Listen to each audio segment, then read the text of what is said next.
Hey there, welcome to LSAT Demon Daily. I'm Nathan Fox. That's Ben Olson. We're the founders of LSATdemon.com and our weekly podcast, Thinking LSAT. We have an email here from Dasha. Hi, Ben and Nathan. I've been an avid listener of your Thinking LSAT and LSAT Demon Daily podcast for the past couple of months as I've been studying for the LSAT and applying to law schools. Wait, what? I hope you're not doing both of those things at the same time. Sounds like they are. Dasha, you're already doing it wrong. You should be studying for the LSAT until you have your best potential on record. Then you should be thinking about applications. So you're doing it wrong. But anyway, let's hear some more. I was lucky to have been accepted to two great law schools after taking the LSAT once this past January. Okay, wow. So you really are in the midst of applying. I was late, and after only taking the LSAT once, I was really hoping for some advice as to deciding between Loyola Chicago that did not offer me any scholarships and Chicago Kent that offered me a $20,000 scholarship. For background, I'm not going to wait another year and reapply. So I really would like some advice about which school may have better opportunities for me in the future. The tuition at both schools is approximately the same as well. I have done a lot of research into Loyola ever since I was accepted, and I have really fallen in love with the school. God. This and is accepted a fucking disaster. Appreciated the faculty that I've had the opportunity to speak with. Oh, wow. They're all selling you on this dream. As I have just received my acceptance at Kent, I hope to also explore those connections before making my decision. I am also hoping to go into business law or intellectual property, and both schools have a good IP program. Okay, so I mean, we're going to keep reading your email, Dasha, but you're being distracted by all the things that do not matter and that are going to be the same at every school. Remember, notice what happened here. You got accepted to Loyola, and then you fell in love with it. Yeah. It's not like you had reasons and then applied and got accepted. You got accepted, and then you started to see how great it is. Well, notice that would happen for any school that you did research into. You would find that they have all the same things. They have all the same, quote, benefits. And so there's nothing special about this offer. Nothing.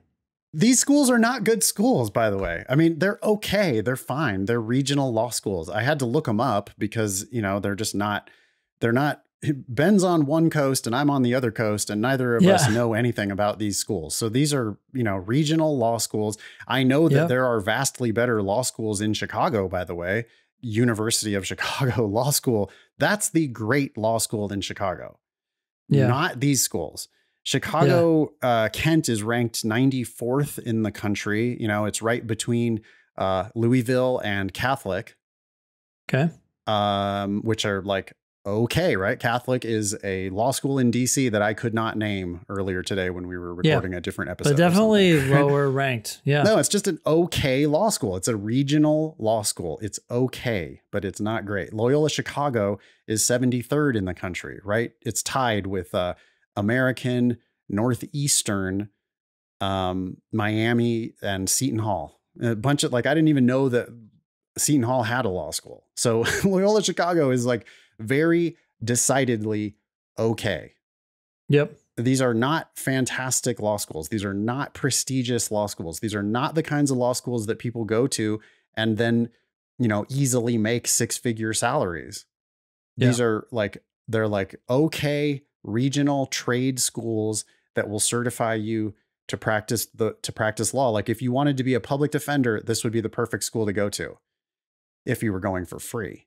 But you think you're going to go practice going for free. Yes. The reason why I started laughing in the middle of Dasha's email is that Dasha thinks that she's going to go practice business law and intellectual property. That's exactly the type of shit that I thought I was going to do when I was naively going to UC Hastings back in 2011. Or 2008, I guess, is when I started. But I said that exact same thing. I'm going to go into business law or IP. I had no fucking clue what I was talking about. And you don't just go into IP law. No, you need to have a technical background. Yeah. Are you going to be a patent agent? Do you have a science background? Because otherwise your odds of going into IP law, it just doesn't really work that way. these schools telling you that they have a good IP program. Okay, bullshit. Chicago has a good IP program because Chicago is a good law school. These law schools are okay, and they're selling you on the idea that they have IP, we have an IP clinic, we have an IP class. But that doesn't mean that they're going to connect you to jobs in IP. You want to read the rest of Dasha's email? I do. She says, I have a feeling that you both will tell me to take the school that offers the scholarship. No, we won't. No, we're telling you to take neither of these offers because the scholarship is not sufficient. You said previously in your email, for background, I am not going to wait another year and reapply. Well, we're not going to take that as your answer. Like, we're not going to give you bad advice to take either of these offers. Paying full price at Loyola Chicago would be a fucking disaster. And paying at Chicago Kent, you're going to get a $20,000 scholarship. I mean, that's a school that's ranked. Okay, so they're equivalent rankings. Like, the difference between the two schools is nothing.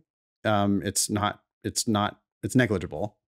But, this is a school that has a 50th percentile LSAT of 159. Like, these are not killers. This is not Masters of the Universe. You are not going to go to this school and then magically come out like, oh, I'm in-house counsel at fucking Apple. Yeah. That's not what is going to happen here. Yeah. And their tuition is $52,000 a year.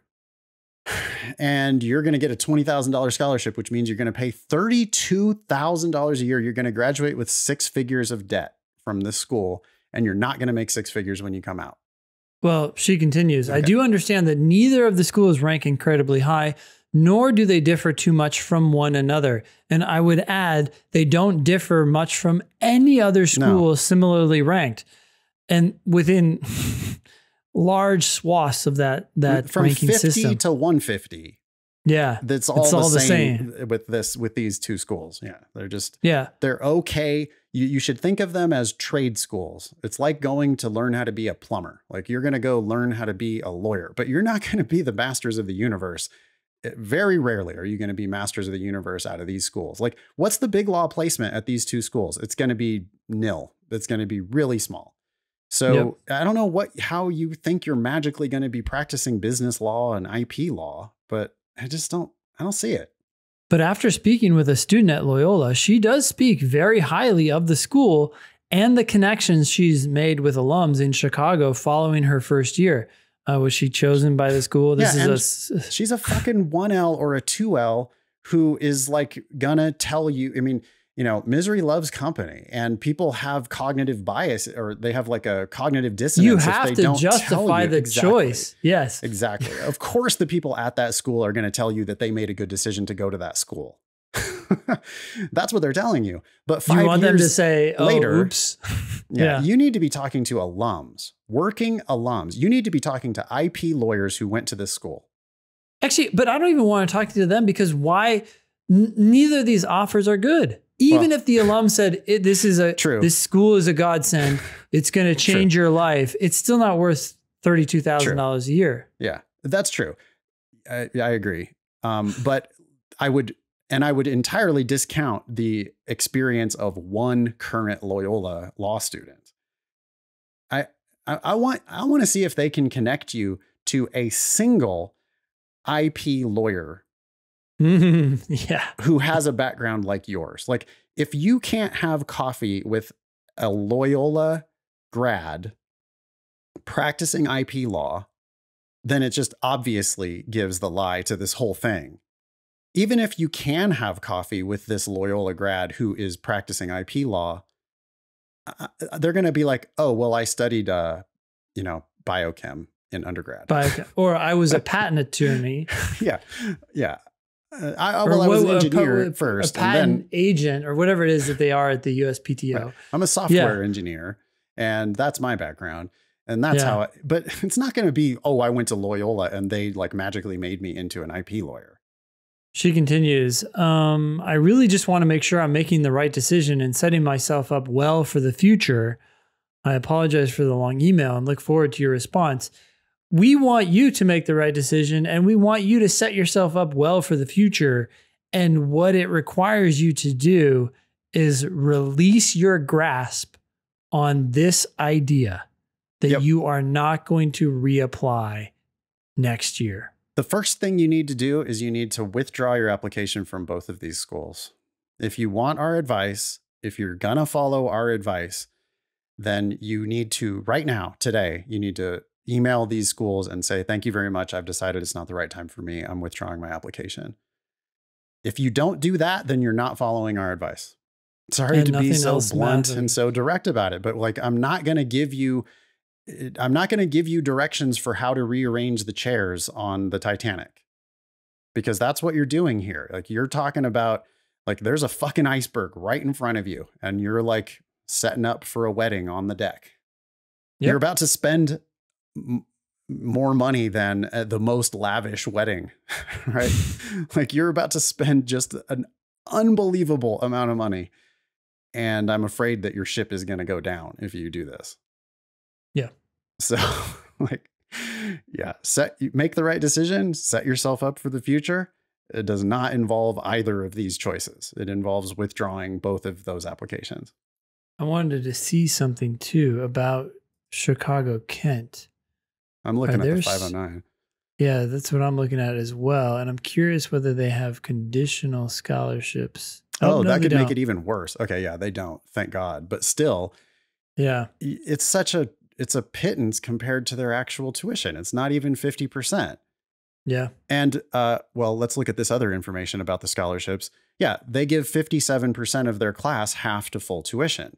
So they're telling you, I mean, we can infer, they're not going to say this to you out loud, but their public record indicates that they consider you worse than the average student who's coming in at their school. Yep. Like, the rest of the class is a stronger applicant than you are. That's why they're offering 57% of the class half to full tuition, and you're getting less than half tuition. Yep. And so, your chances of even competing at this school aren't very good based on what they've seen so far from your record. So you need to take the LSAT again. You need to get a better LSAT. You need to not apply in fucking January. And people who apply in January get shitty offers. So you did all these things wrong, and that's okay. But moving forward, you're asking us for our advice, and we're going to give it to you straight. That you need to reboot. This is a start over situation. Yeah. So 1, withdraw your applications.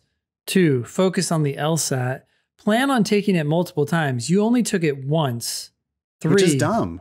It's dumb. Yeah. It's like, they told you, I mean, the system is set up that you can try multiple times and they'll take your highest score. You're like, do it once, get a mediocre. That's okay. That's good enough.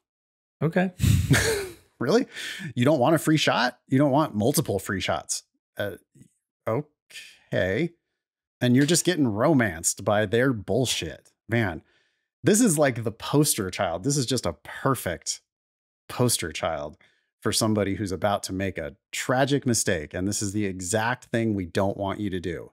You say you're an avid listener of Thinking LSAT and LSAT Demon Daily podcast for the past couple months.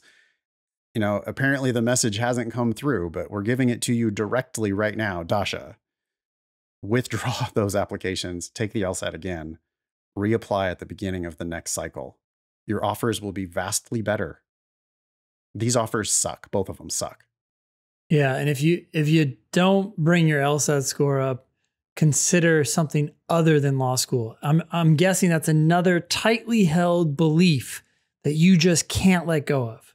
But law school is one of thousands of careers out there. So, it does not need to be the one. Yeah.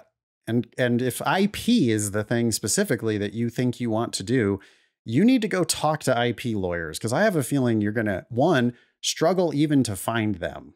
Like, IP lawyer sounds fucking great, but who is an IP lawyer? Like, who are you actually working for, practicing intellectual property law? Well, you're probably working for Meta and Google, and these are going to be people with technical degrees. They're not just going to be like random lawyers. And also, they're going to be people who went to Harvard and Stanford and Yale and Chicago, not Chicago, Kent, and not Loyola. Good luck. If we're wrong, you can always tell us. Everybody should tell us that we're wrong. We are open to being wrong. We are open to learning about this process. You can email us at daily@lsatdemon.com to tell us we're wrong, ask us a question, share some LSAT or law school admissions news. We really appreciate that. Anything more, Ben? No, thanks for listening.